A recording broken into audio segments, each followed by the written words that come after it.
वक्रतुंड महाकाय सूर्यकोटि समप्रभा निर्विघ्नं कुरु मे देव सर्वकार्येषु सर्वदा सर्वकार्येषु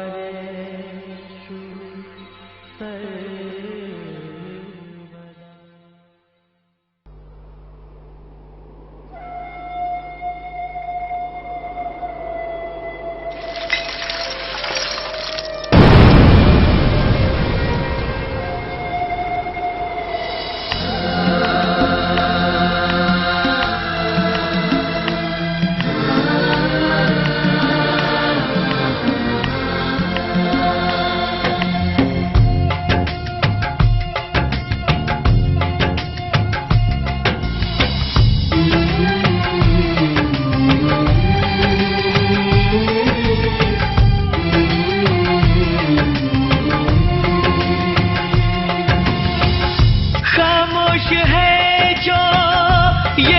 सदा है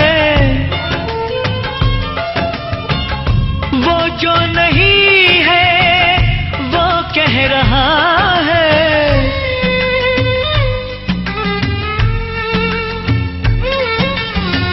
साथियों तुमको मिले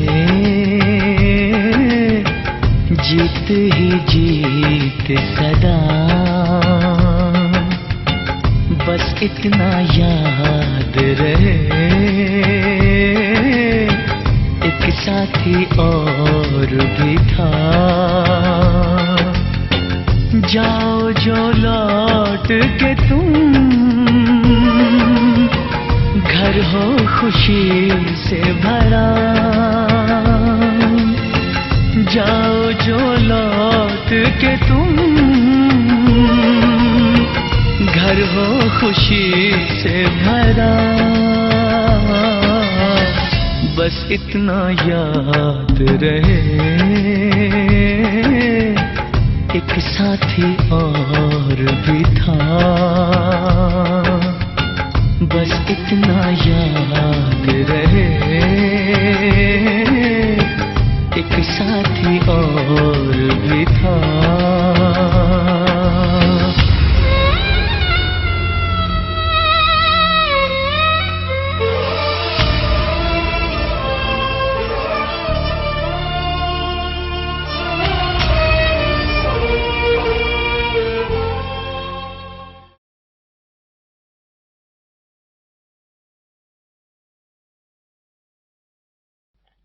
दोस्तों, आप लोग जानते ही होंगे कि प्राचीन भारत काफी विकसित और उन्नत रहा है। हमारा भारतवर्ष कभी दुनिया के सबसे अमीर और संपन्न देशों में गिना जाता था। आप भारत की संपन्नता का अंदाजा इसी बात से लगा सकते हैं कि प्राचीन काल में भारत को सोने की चिड़िया कहा जाता था। मौर्य साम्राज्य के समय पूरा भारत देश एकजुट था और आज का अफगानिस्तान भी भारत की ही सीमा में आता था। लेकिन जैसे ही मौर्य समाज का पतन हुआ तो पूरा भारत बिखर गया। विदेशी आक्रमणकारी तो पहले से ही सोने की चिड़िया पर निगाह जमाए बैठे थे और उसके बाद शुरू हुआ भारत पर लुटेरों के हमलों का सिलसिला। विदेशी लुटेरे भारत में गधों और ऊंटों पर भर भर के सोना लेकर गए और यह सिलसिला कुछ समय तक नहीं बल्कि हजारों वर्षों तक चलता रहा। दोस्तों, आज के वीडियो में मैं भारत को लूटने वाले सबसे बड़े विदेशी लुटेरों के बारे में बता रहा हूं। अगर आपको यह वीडियो अच्छा लगे तो इसे अपने दोस्तों में भी शेयर करें और अगर आपने अभी तक मेरा चैनल सब्सक्राइब नहीं किया है तो आप मेरे चैनल को तुरंत सब्सक्राइब कर लें ताकि आप मेरे सभी वीडियोस देख पाएं। मोहम्मद बिन कासिम। भारत पर पहला अरब आक्रमण 636 ईस्वी में खलीफा उमर के द्वारा किया गया था, लेकिन शुरुआत में अरब से लूट करने वालों को बार बार पराजय का सामना करना पड़ा। तब एक और अरब आक्रमणकारी मोहम्मद बिन कासिम ने कई युद्धों में असफल होने के बाद 711 ईस्वी में राजा दाहिर को हराने में सफलता प्राप्त कर ली और अरबों के लिए भारत का मार्ग खोल दिया। इसके बाद अरबी लगातार भारत आते रहे और उन्होंने जी भर के भारत को लूटा। सिर्फ इतना ही नहीं, अरबी लोग हिंदुस्तानी औरतों को जबरन अगवा करके अपने साथ अरब देशों में भी ले गए। बाद में मेवाड़ के महाप्रतापी राजपूताना राजा बप्पा रावल ने अरबों के साथ जबरदस्त युद्ध किया। उन्होंने न सिर्फ अफगानिस्तान को अरबों से आजाद कराया, बल्कि अरब के अंदर तक घुसकर अरबों का नरसंहार किया। उनका साथ गुज्जर शासक भी दे रहे थे। सभी ने मिलकर अरबों को इस कदर नेस्तो नाबूद किया कि उसके बाद अरबी बहुत लंबे समय तक भारत से दूर रहे। महमूद गजनवी। अरबों के बाद तुर्कों ने भारत पर आक्रमण किया। अल्पतगीन नामक एक तुर्क सरदार ने गजनी अफगानिस्तान में तुर्क साम्राज्य की स्थापना की। इसी वंश के एक और शासक महमूद गजनवी ने भारत के अन्य हिस्सों पर आक्रमण करना शुरू कर दिया। उसने भारत पर 1001 से 1026 ईस्वी के बीच 17 बार आक्रमण किए। माना जाता है कि महमूद गजनवी ने अपना 16वां आक्रमण सन 1025 ईस्वी में सोमनाथ पर किया। उसने वहां के प्रसिद्ध मंदिरों को तोड़ा और वहां से अपार धन प्राप्त किया। ऐसा भी कहा जाता है कि इस मंदिर को लूटते समय महमूद ने लगभग 50,000 ब्राह्मणों का कत्ल कर दिया था।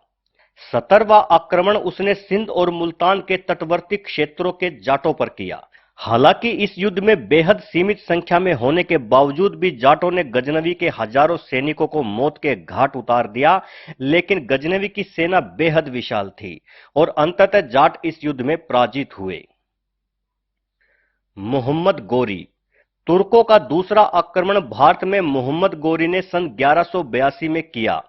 उसने पेशावर और सयालकोट पर तो कब्जा कर लिया, लेकिन सन 1191 में तराइन में उसका सामना पृथ्वीराज चौहान से हो गया। इस युद्ध में मोहम्मद गोरी को बुरी तरह से पराजित होना पड़ा। इस युद्ध में गोरी को बंधक बना लिया गया। गोरी ने पृथ्वीराज के पैर पकड़ लिए और अपने आप को जिंदा छोड़ने की भीख मांगने लगा। पृथ्वीराज चौहान ने दया दिखाकर उसे छोड़ दिया। पृथ्वीराज की यही दया देश के लिए और खुद पृथ्वीराज के लिए बहुत भारी भूल साबित हुई, क्योंकि एक साल बाद ही मोहम्मद गोरी ने अधिक ताकत के साथ पृथ्वीराज चौहान पर आक्रमण कर दिया और धोखे से पृथ्वीराज को हराकर बंधक बना लिया। ऐसा माना जाता है कि जिस पृथ्वीराज ने कभी दया दिखाकर गोरी को जिंदा छोड़ दिया था, उसी पृथ्वीराज के एहसान का बदला मोहम्मद गोरी ने बेहद जलील तरीके से दिया। उसने पृथ्वीराज को बहुत यातनाएं दी, यहां तक कि मारने से पहले उसने जिंदा ही पृथ्वीराज की आंखें तक निकलवा दी थी। Genghis Khan. भारत पर सबसे बड़ा हमला चंगेज खान ने 12वीं शताब्दी में किया। चंगेज खान मूलतः मंगोल का बौद्ध था, जो अपनी बर्बरता के लिए प्रसिद्ध था। कुछ ऐतिहासिक साक्ष्यों के अनुसार चंगेज खान हिंदू था, जो कि गणेश का उपासक था। उसकी समाधि पर लगा त्रिशूल का चिन्ह उसके हिंदू होने का प्रमाण भी देता है। चंगेज खान अपने जीवन का सबसे क्रूर व बर्बर लुटेरा था। उसने पूरे बगदाद को लूटकर लाखों मुसलमानों का कत्ल किया। चंगेज खान को मुसलमानों से बहुत नफरत थी, जिस कारण उसने अभियान चलाकर ईरान, काबुल, पेशावर और कश्मीर पर अधिकार करके लाखों मुसलमानों को मौत के घाट उतार दिया। चंगेज ने अपने आक्रमणों से तुर्क, ईरान, इराक, अफगानिस्तान, बर्मा, दक्षिणी रूस में बड़ी आबादी का सफाया कर दिया था। चंगेज के बाद उसका वंशज हलाकू खान भी बहुत बर्बर और अत्याचारी था। हलाकू खान की मौत के बाद अधिकतर खान वंश के लोगों ने इस्लाम धर्म अपना लिया और मुसलमान बन गए। तैमूर लंग। तैमूर बचपन से ही भारत की संपन्नता के बारे में सुनता आ रहा था। इसी वजह से उसने भारत को लूटने का फैसला किया। तैमूर ने 1399 में भारत पर आक्रमण किया था और दिल्ली में प्रवेश किया। उसने सबसे ज्यादा दिल्ली को ही लूटा। तैमूर की लूट ने दिल्ली को एक खंडहर में तब्दील कर दिया था। कहते हैं कि एक जगह उसने 2000 जिंदा आदमियों को एक मीनार बनवाकर उन्हें ईंट और गारे में चुनवा दिया था। तैमूर के आक्रमण के समय तुगलक वंश का दिल्ली पर शासन था, जो कि तैमूर के आक्रमण के कारण समाप्त हो गया था। तैमूर दिल्ली को लूटने के बाद कश्मीर को लूटते हुए समरकंद वापस चला गया था। तैमूर के आक्रमण का सामना करने के लिए हिंदू और मुसलमान दोनों ने मिलकर जौहर की राजपूती रस्म अदा की थी। यानी वे ये कसम खाकर युद्ध के मैदान में गए थे कि अब हमें वापस नहीं आना है, बल्कि युद्ध के मैदान में ही लड़ते लड़ते मर जाना है। बाबर। मुगल वंश का संस्थापक बाबर एक लुटेरा था। उसने उत्तर भारत में कई लूटों को अंजाम दिया। उस समय दिल्ली के शासक इब्राहिम लोदी हुआ करते थे, जिनके साथ बाबर की जबरदस्त लड़ाई हुई थी। लेकिन बाबर के जीवन का सबसे बड़ा टकराव मेवाड़ के राणा सांगा के साथ हुआ था। बाबर ने भारत में न सिर्फ लूटपाट की, बल्कि जबरदस्त विध्वंस भी मचाया, और उसके विध्वंस का सबसे ज्यादा शिकार बने हिंदू मंदिर। बाबर ने अमानुषिक ढंग से क्रूरतापूर्वक हिंदुओं का नरसंहार किया और अनेक हिंदू मंदिरों को नष्ट किया और लूटपाट मचाई। इसके साथ ही साथ उसने ग्वालियर के निकट उरवा में अनेक जैन मंदिरों को भी नष्ट किया।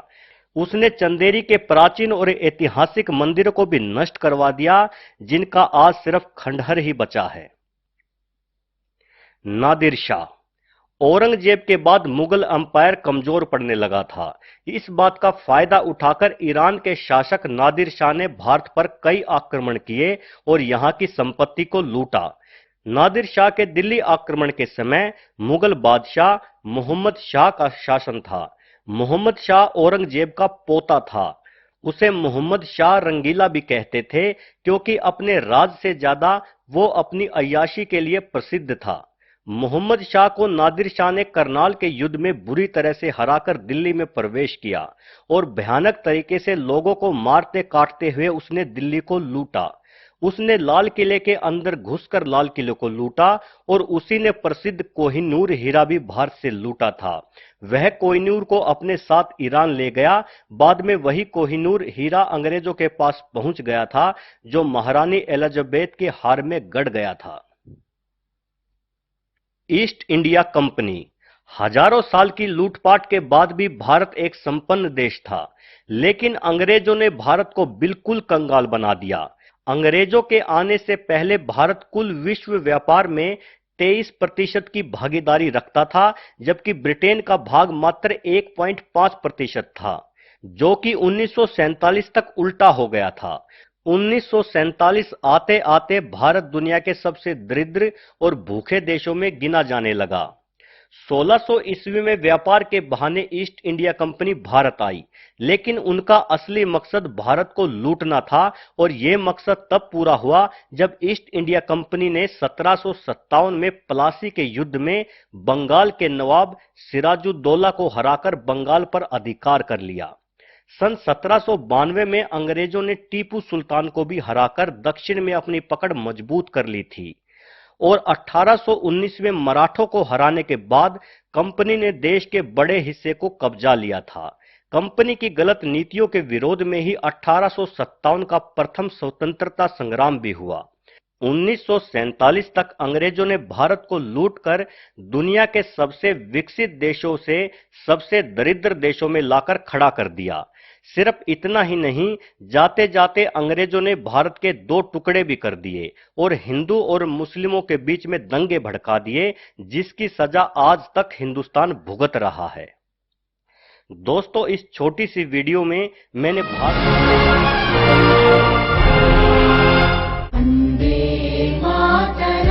आज हम आपके सामने लाने जा रहे हैं 14 अगस्त की रात का वो सच जिसे हर भारतीय जानना चाहेगा।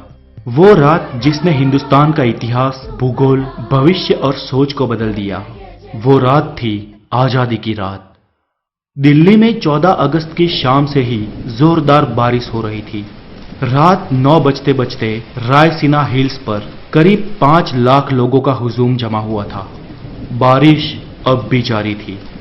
रात को करीब 10 बजे सरदार पटेल, जवाहरलाल नेहरू, डॉक्टर राजेंद्र प्रसाद और माउंटबेटन वाइसरॉय हाउस पहुंचे।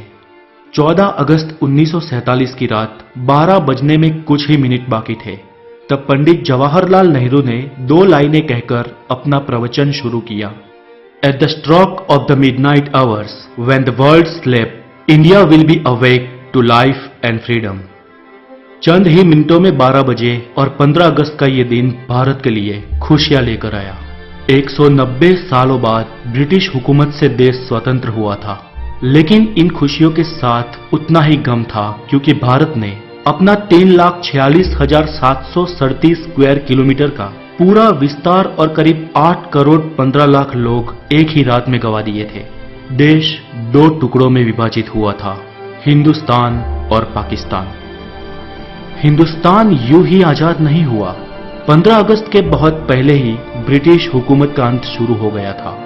महात्मा गांधी के जन आंदोलन से देश में नई क्रांति की शुरुआत हुई थी, तो एक और सुभाष चंद्र बोस की आजाद हिंद फौज ने अंग्रेजों का जीना दुश्वार कर रखा था। ऊपर से दूसरे विश्व युद्ध के बाद ब्रिटिश सरकार में उतना दम भी नहीं था कि वो हिंदुस्तान पर अब शासन चला सके। इसलिए माउंटबेटन को भारत का आखिरी वाइसरॉय बनाया गया था, ताकि देश को आधिकारिक तरीके से स्वतंत्रता दी जा सके।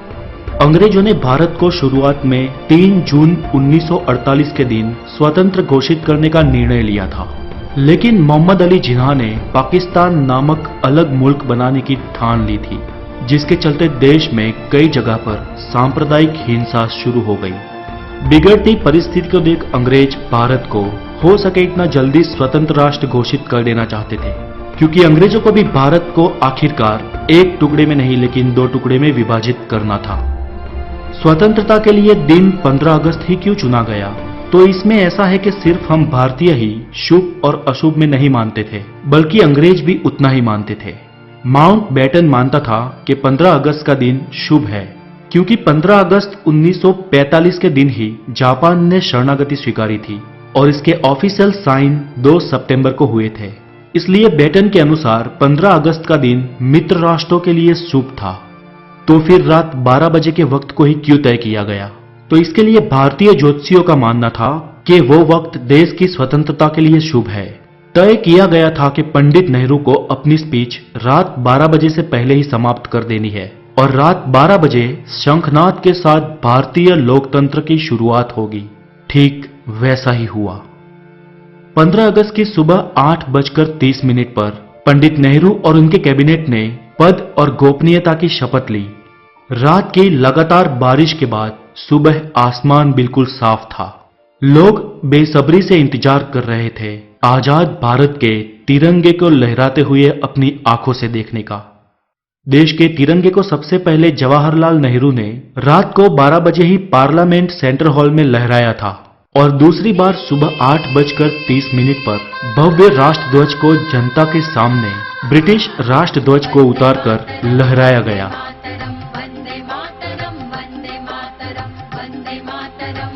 देशवासियों की आंखों में खुशी के आंसू थे।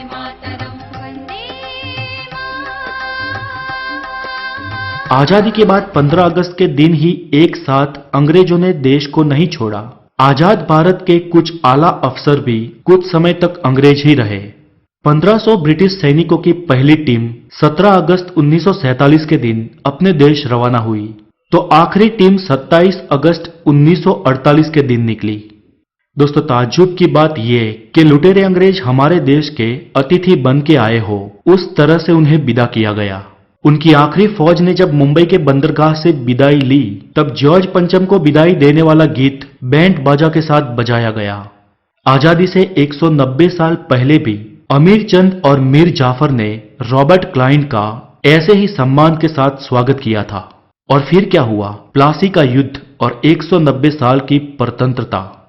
फिर भी हम भारतीय नहीं सुधरे। अतिथि देवो भव के सूत्र को हमने आज भी नहीं छोड़ा। फिर वो अतिथि वाकई देवतुल्य हो या हमें लूटने आया हो। दोस्तों, आज के लिए इतना ही और देश की इस स्वतंत्रता की कहानी को ज्यादा से ज्यादा शेयर करने की आपकी जिम्मेदारी है। और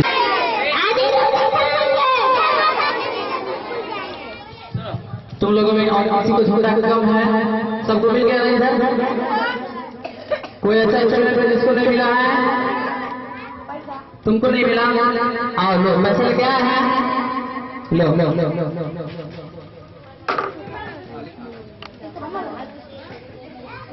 ठीक ठीक ठीक ठीक। और किसी को छुट्टी छुट्टी छुट गया है? लिखा तो छोटा छोटा फटाफट आज हटा देते हैं, कल जमा करना है पैसा। इतना ऐप